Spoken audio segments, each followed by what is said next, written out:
Hello people, my name is Marina and welcome to my channel. So today we're gonna be talking about intermittent fasting, and not about like 14, 15, 16-hour fasts. No, we're gonna talk about 85-hour fast. In this video today, I'll be telling more about what intermittent fasting is, the benefits of it to your health, what is extended intermittent fasting, different stages of the fast, and what happens in your body when you fast 1 hour longer and longer. So definitely I'll be sharing about my 3-day water fast and how long I managed to do this fast, why I decided to do this, how to prepare yourself for such a long fast, journal of me doing this experiment, how to take yourself out of the fast, what you have to eat, and how to introduce food after long extended fasts, and what I've learned from this experience, both positive and negative insights. I hope that it will be helpful to you and that you won't make my mistakes and follow the rules that I've been following. It was an amazing experience. I have never done anything like this before. It was super challenging, but it was fun. What is intermittent fasting? Intermittent fasting is a period when you don't have food. Wow! Naturally, when you sleep, and hopefully you don't have food when you sleep, but you already have 8 hours of fasting just by sleeping. Where the fasting is coming from and the idea and how it evolved. In prehistoric time, when our ancestors, before they learned how to farm, they were hunters and gatherers. And sometimes it took a few days to hunt an animal, and they couldn't just store this in the fridge, right? They had to eat it right away, and then spend another 2, 3, 4, 5 a week just to find another mamu or whatever they ate. What happens to our body when we fast? So fasting usually is a period from at least 12 hours where our body starts producing ketones. So ketosis is the process when our brain and a few other organs start producing ketones. And that's the switch when our body stops using the glucose that we just put into it with the products, with the carbs, and start using our fat cells to give energy to our body.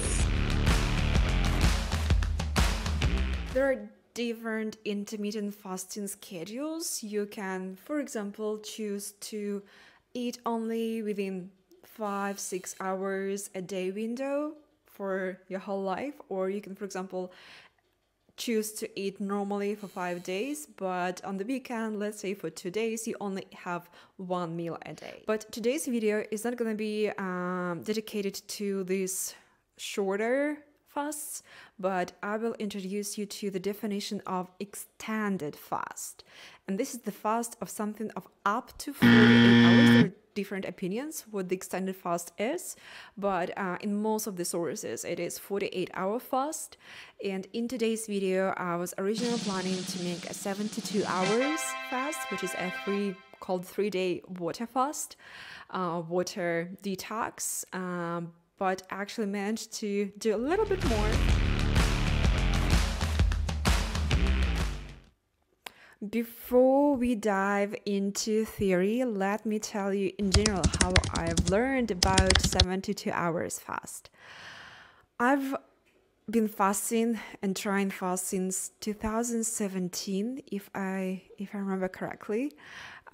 So this is a screenshot of one of my first fasts in another app, which is called Zero. It is called Zero. It's a great app.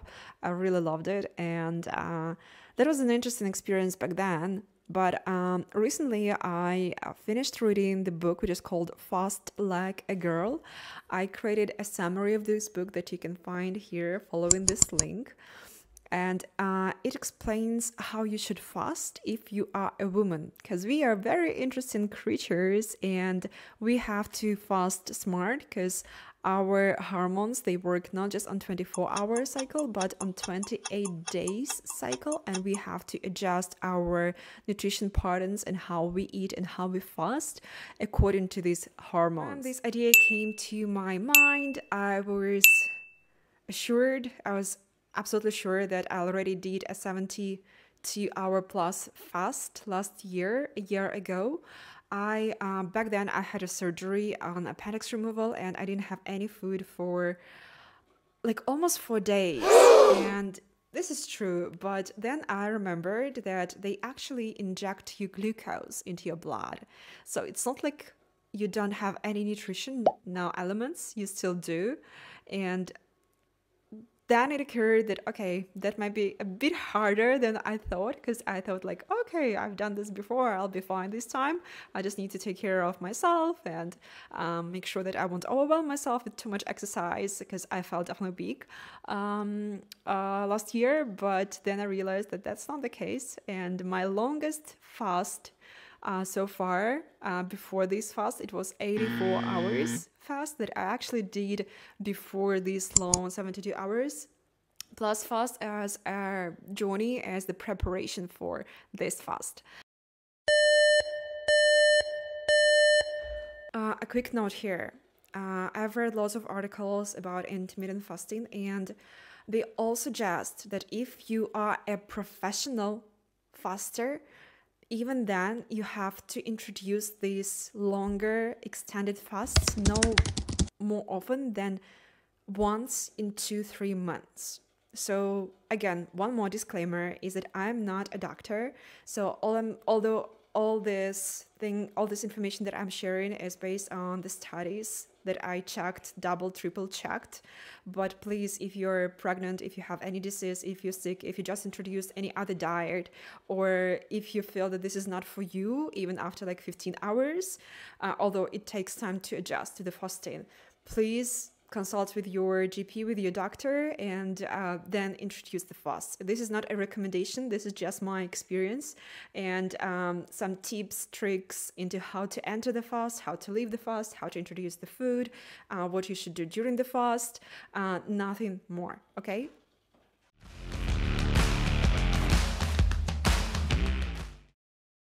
So the first stage is between 0 and 3 hours, where your body is still going through the process of ingesting and storing the last thing that you ate. After your body breaks down carbs, proteins, and fats into glucose, amino acids, and fatty acids, your body metabolizes them for energy or stores them for later use. And our pancreas secretes insulin, which helps shuttle this glucose. What else you'll experience is the fluctuation in ghrelin and leptin. These are the hormones that are responsible for your appetite. So ghrelin turns on your appetite, while leptin does the opposite. Stage number 2 is during the 4 to 24 hours, when your body switches to the catabolic or breakdown state, where stored nutrients are put to use. Once blood glucose and insulin levels drop, you'll experience an uptick in glycogen, a hormone that stimulates the breakdown of stored glucose for energy. Toward the end of this phase, you'll likely start depleting your glycogen stores, which means you need access to another fuel source, and your body will begin the switch from glucose to ketones. The exact time that your body starts shifting from using glucose to ketones for energy depends on how much glycogen you've got stored away and how much energy you're burning throughout the day. And that's where there is the recommendation to do the cardio once you start the fasting and to do the strength training in the middle of the fast. Third stage is 24 to 72 hours approximately. Your body is switching into fat burning mode now. Glycogen is significantly depleted. At this point, ketones become your primary fuel, but your body can still make some glucose from non-carb sources like fat, ketones, and amino acids. Yes, your body can actually make sugar out of protein and fat. Another interesting thing that is happening is that your body starts to repair itself. This is the process called autophagy, which is when your cells start to get rid of any components that are old, damaged, or functioning poorly. Autophagy is incredibly important for your health and has been shown to reduce inflammation, kill cancer cells, and clear out the misfolded proteins that are thought to cause Alzheimer and cancer. What's going on with our ghrelin and the hunger hormone? It actually starts to decline again. One study showed that even though ghrelin rises and falls, total ghrelin output decreased every 24 hours of fasting.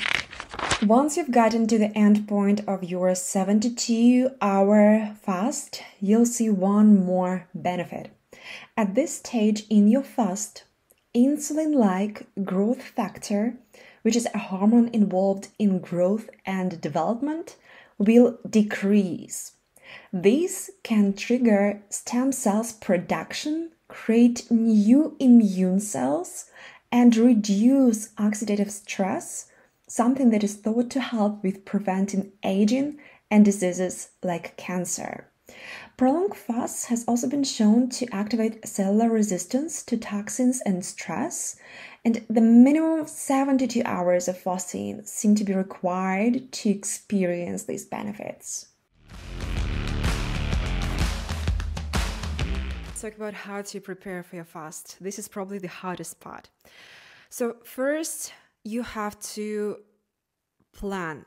I am a huge fan of planning, so I took a notebook and started planning when I should make a 48-hour fast, 72-hour fast, and so on and so forth. So you really have to make sure that you don't have any other social events or any triggers that could break you down, that could lead you to eating food that you wasn't intended to eat. Second is align with your cycle. Again, please read this book, Fast Like a Girl. It sounds amazing. There is also another video that recently was published with the Diary of a CEO that I will also include here that you can also watch. I watched it quickly. It tells you all the essentials of fasting like a girl, but you can also check my summary. That will be more than enough just to give you an idea of what and when you have to fast. Third is you have to prepare yourself. You can't just start a 72-hour fast with no preparation at all. I've done a ton of 36 plus hours fasts in the last year. Plus recently I finished a 49 hours fast, which prepared me for this longer 72 hours plus fast. And the fourth is the food that you have to eat.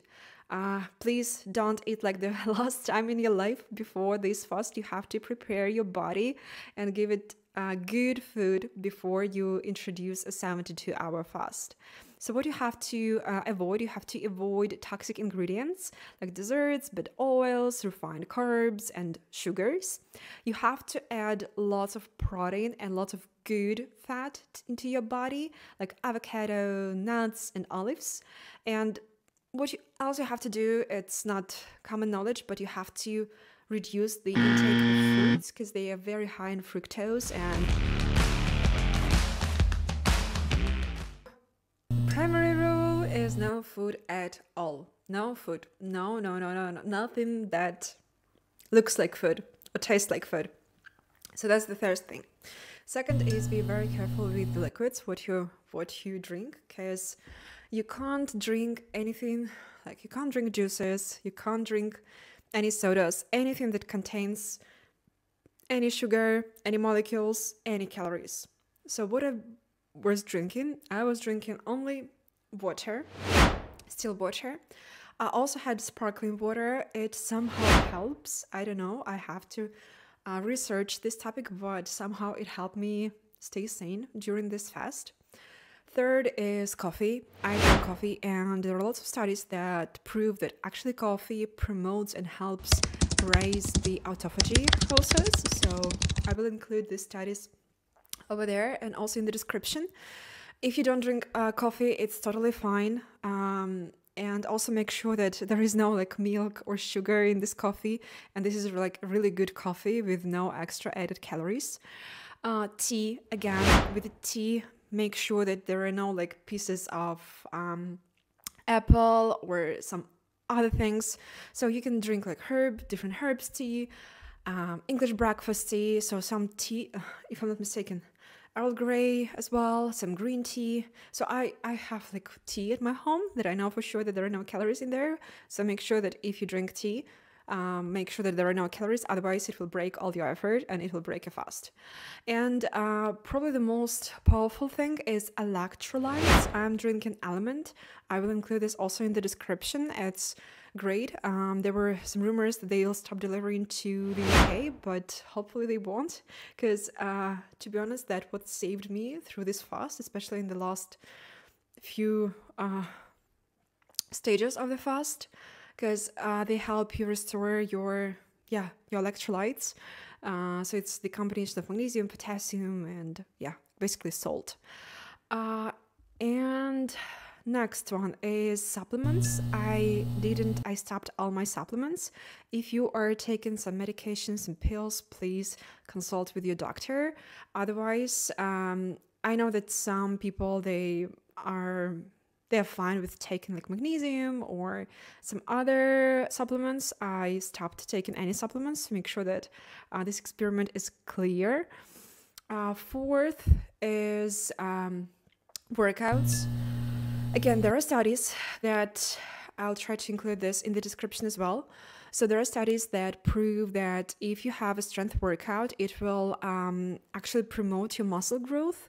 And when you're starting this extended fast, you should start it with a cardio workout that will bring you to the autophagy and to ketosis stages faster. I excluded all my workouts because I knew that it's going to be tough for me. It's my first 72-hour plus fast. And I just removed all the workouts, although probably the first day I felt absolutely fine. There were no problems at all with my mental or physical strength. So I was just super busy, but it's up to you, right? So there is no like yes or no. So you can do this or you cannot. Another thing that I want to note here is that there are some fasts that recommend you to do this fast with juices or how it is called, bone broth, right?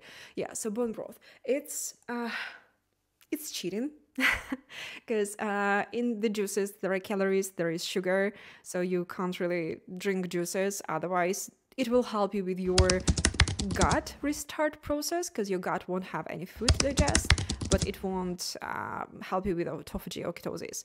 Although bone broth will help you with ketosis, but bone broth, so there are no carbs in there, but it won't lead to autophagy. So autophagy, again, this is the cell regeneration. So it's up to you. If you want the first time, you can definitely try with some juices and bone broth and some other liquids, but I removed everything. The fun part. So I'm ready to share with you how this all went and what happened at every stage of my fasting. I put lots of notes, so I'll be looking into my notes while I'm talking about this. So how it went. I started my fast on Monday, 5:58 p.m. My last meal sucked. Really. I should have chosen another food. My food was tomatoes, beautiful, delicious tomatoes, and holodnik.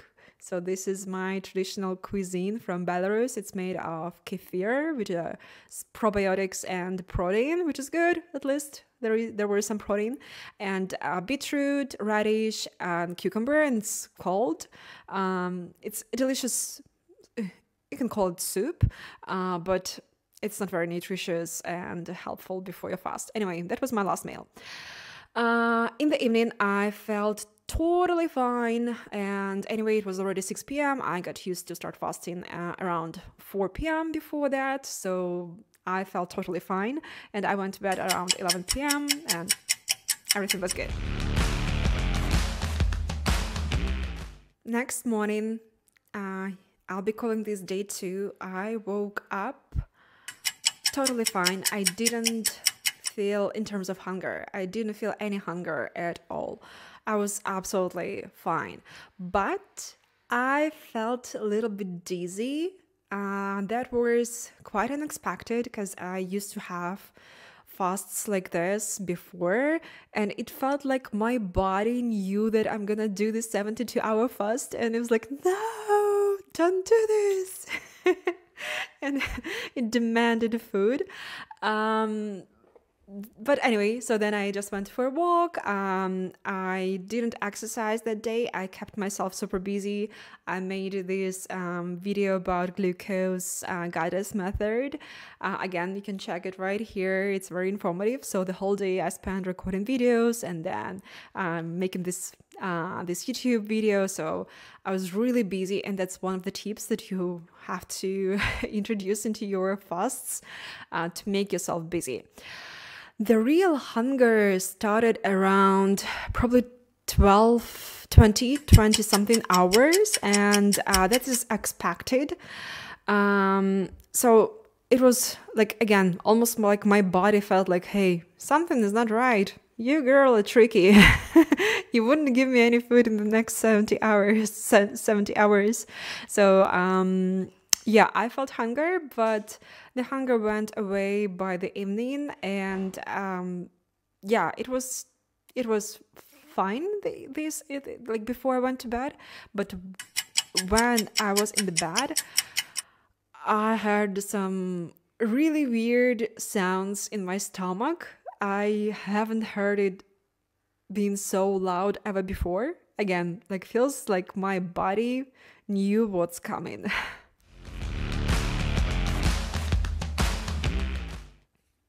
Day 3. I woke up early. It was 5:30 in the morning. I went to my sun exposure morning routine. Look how happy I am. It's 5:30 in the morning. It's lovely weather. It's so warm right now.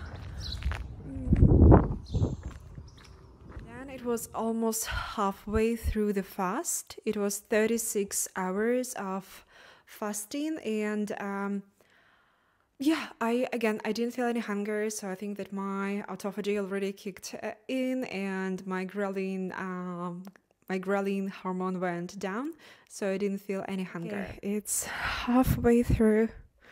It's 36 hours, maybe a little bit more. I'm doing all right. I'm feeling absolutely fine. It's a normal fasting time for me so far. I think that I might get dizzy tonight, but I'll still have tomorrow to come through, which is gonna be probably the hardest tomorrow. But yeah, we'll see. So far, I'm just drinking coffee, water, green tea, and that's pretty much it. And again, I'm feeling fine, and I'll be drinking electrolytes, no flavor, to make sure there are no calories inside. And yeah, we'll see how it goes. But that day, something really interesting happened. I was so thirsty, like crazily thirsty. I drank almost 5 liters of different liquids during the day.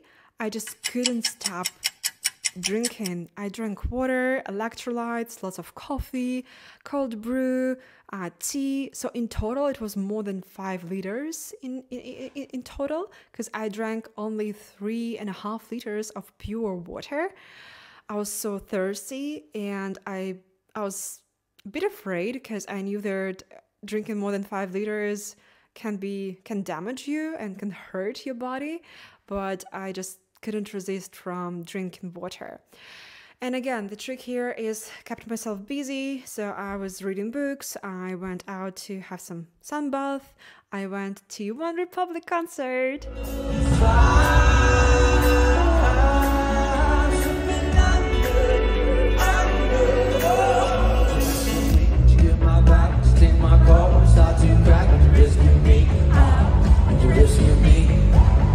Rescue me when I'm by myself. If I need your love, if I need your help, would you rescue me?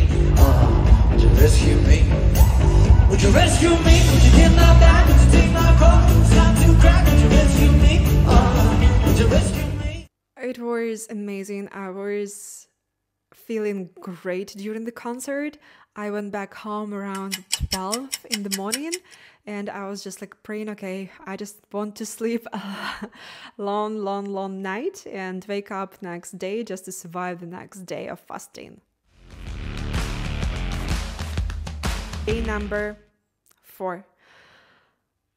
And oh boy, that was the hardest day, to be honest with you. I woke up absolutely fine. In the morning, I never feel hunger and I felt totally fine in the morning. Good morning. It's 62 hours into fasting, day 3, with no food. I feel good, and ideally I would start eating tonight at 6, but I want to get through it and extend this stem cell growth and only have breakfast tomorrow in the morning, so it's another 24 hours and then I can eat. But I feel good so far. After that, I went to the city center. I had to grab our new BRPs to live a little bit longer here in UK. Okay, it's 64 hours in and I'm trying to make myself super busy. I'm going right now to the city center, but there is another problem here, is that there is lots of food there, and I'll have to control myself and enable this willpower inside to make sure that I won't eat any food or drink any cappuccino, coffee, lattes. So yeah, my plan is to go there, quickly grab what I needed and get back home, and then keep myself busy with some other tasks that I put in my to-do list for today. I'm super thirsty. I really want to drink a lot of water, and that's what I'm doing, and I really need coffee, lots of coffee. I don't know how people survive fasts without coffee, but yeah, so far it's good. And that was a disaster, because in the city center, every 10 meters, you're exposed to different food options. So there is food everywhere. And another tip here is don't expose yourself to food. Just lock yourself at home if it is possible at all, because all the 67 hours into fasting and all I can think about is food. Okay, I have to stay strong. I'll feel myself in right now with lots of tasks that I have to do, and hopefully it will distract me. And electrolytes, don't forget to drink electrolytes. This is the savior, because coffee doesn't help anymore. So it was already 70 hours into fast, and if I was smart enough, I'd probably already finished the fast in 2 hours. 70 hours in. Like officially, I really have to stay in this for another 2 hours, but I'm gonna sail to tomorrow morning. How I feel. I really want food. I also cooked broth, the veggie broth, because that's how you have to then introduce. This is step 1 of introducing the food after extended fast. The recipe will be right over here. It's super delicious and easy to cook.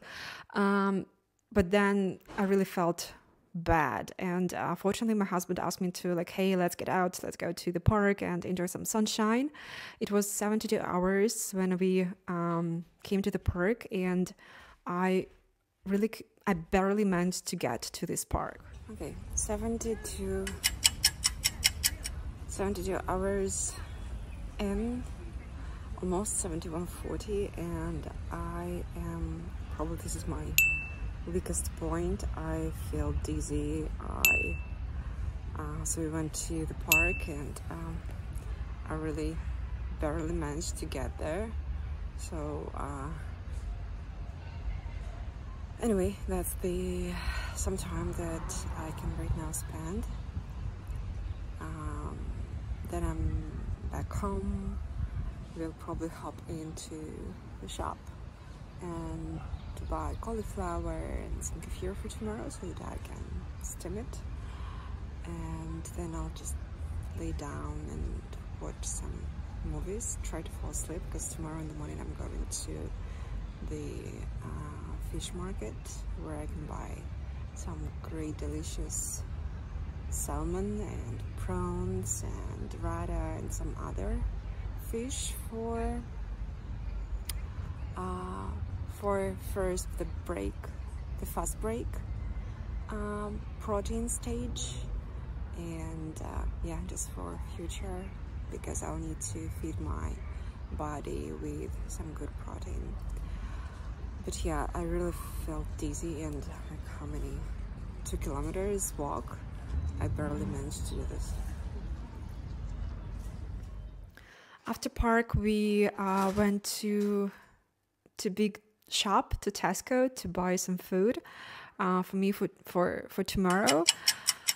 And oh boy, again, the tip here, please don't expose yourself to food, because it was a nightmare. You just walk in between these shelves with lots of delicious food, and you just really feel like your heart is beating hard because you want all this food, and your body doesn't understand why you don't give this food to this body. So yeah, if you're going to the shop, especially if you're going alone, fortunately I wasn't alone, otherwise I think that I'd started eating right from the shelves without even buying the food. But another thing is that I was really weak, and we even took a taxi back home because I thought that I can't even normally walk.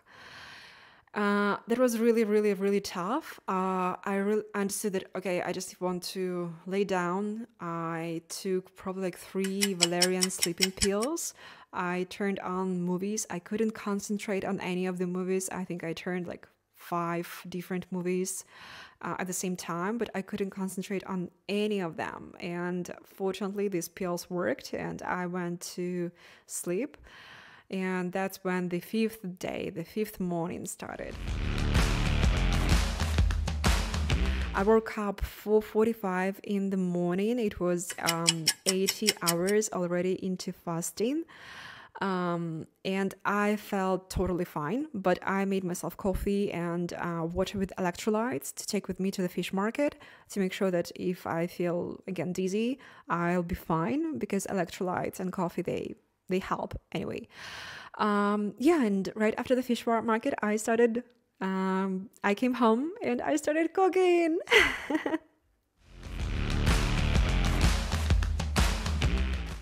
Yay! I'm ready to break my fast, 85 hours long fast. That's crazy, but I did it.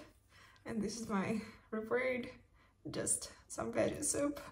But anyway, it's better than nothing, because then I'll have my kefir, then I have my steamed veggies, and then I'll have salmon, and then I can have whatever I want. So warm and so good. After my previous 48 hours fast, the next day, once I finished the fast, I ate a lot of food, really, and bad food, not good food. And yeah, it was ugly. But today I made a plan. So if I'm hungry, and most likely I'll be really hungry, what I'm gonna do, I created a list of different dishes, different meals that I can eat.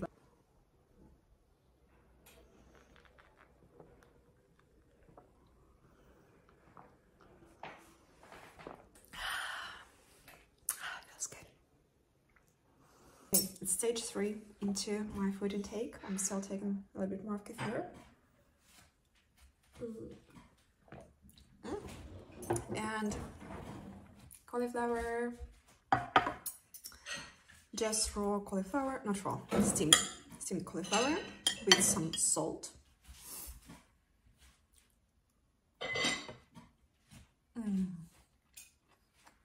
Should be the best cauliflower I ever tried.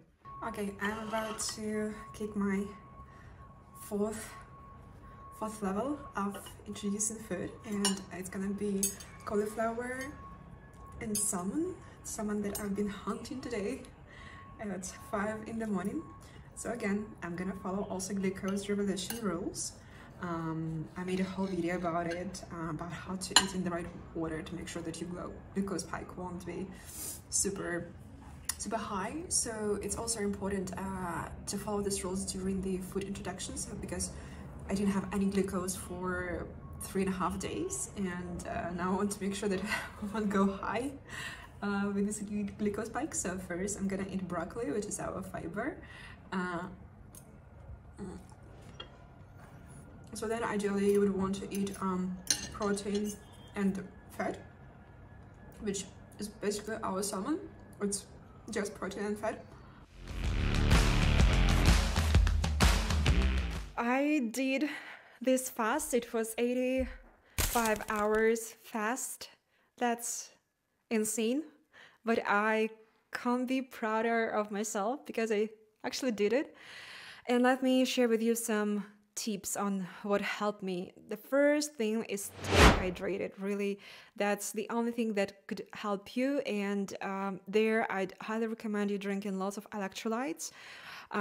There could be some probably doses that you can't exceed, but I think I took 3-4 sachets maximum per day, and that's the normal quantity, and that helped me definitely feel better when I felt not good.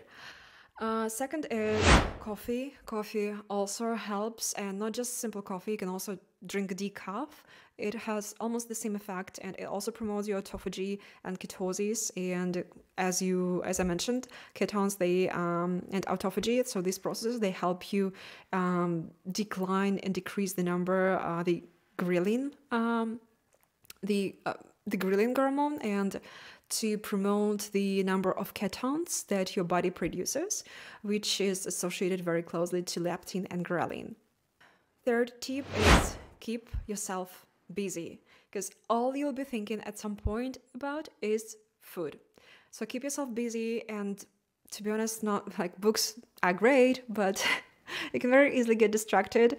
And for example, I've been listening to one audiobook, and all I could focus on is that they are always eating. Or for example, I was watching How I Met Your Mother, and all they were doing is eating. So just try to keep yourself busy with some tasks that are not anyway related to the food. And that's where the fourth tip is coming from. Make sure that you don't expose yourself to food. So if you have any celebrations, or if you're going to the city center, so make sure that you'll avoid places with lots of food, or if you are with a friend, so just ask them to help you stay away from food. Now let's talk about what I've learned from this experience. As with every experience, for every experiment, there are positive and negative insights. So let's start with positive. The first thing is it really helps me with the resistance. So I feel like, okay, I've done this 85 hours fast. I can do anything right now. And future 36 hours fast, they feel like, that's gonna be easy. Second is weight loss. I lost some weight. I'm pretty much sure that because of my today's feast, I'll gain back quite a few kilograms. But I went from 58.4 to 55.25. So that's a lot of weight loss.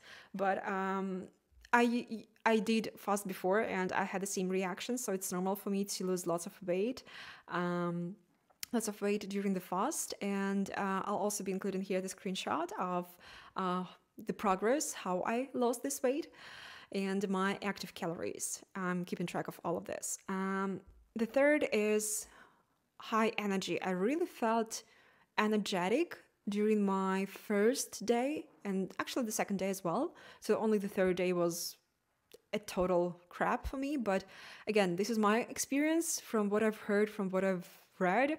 Lots of people, they have this high energy experience on their third day, actually. I don't know why I didn't feel this. I don't know why I felt so sick and bad, but usually people experience an increase in their productivity and increase in their energy during the third day. I felt hunger, right? I felt hunger during my 20 hours, around 20 hours. But like, to be honest, after that, like, even though I've been thinking about food, I wasn't hungry. I was probably weak and tired and bored, but I wasn't hungry. And that's interesting, that really this ketosis works, and how our body reacts and adjusts to the changes in the food intake. So that's interesting. And these are the positive consequences of my fast. As for the negative, is probably the first one is social life, right? Even when we went to One Republic concert, my friends and people all around me, they were drinking, eating something. And again, if you have some celebrations or gatherings or outings, restrict yourself from having food. It's another level of challenge for you. So that's the negative consequences of being on a fast, is that you can't really normally socialize with other people. Muscle loss. I know that I lost muscles. I have a breathings scale that show me the muscle percentage in my body, and I lost 1.5% of my muscles. So I'll definitely be training and working out right now to bring it back. But that's another negative consequences of fasting. Other than that, to be honest, I don't know. I think that's pretty much it. I've done it. I've done a 3-day water fast, which actually ended up being a 85 hours fast. No food, no calories, no carbs, nothing. And how I feel? I feel proud. I feel really proud of myself. This is probably the hardest challenge that I've ever taken in my life. Will I repeat it? Yes, I think I will. And I definitely need to prepare better. I need to learn more about fasting and the benefits of it. But I'm really proud of myself, and I know that it promotes my health, it improves my health, and it promotes anti-aging, and in the end, it will make me feel better. So I would totally recommend this to people who also want to try fasting as their diet, as their way of living. And I'll be posting more about intermittent fasting, about my experiments and the challenges with it. If you like this video, I would highly appreciate if you like it, and if you want to learn more about my experiments and challenges and everything that I'm learning in a funny way, so please subscribe to my channel. I would highly appreciate it. It will inspire me a lot to make more helpful videos like this. Thank you very much.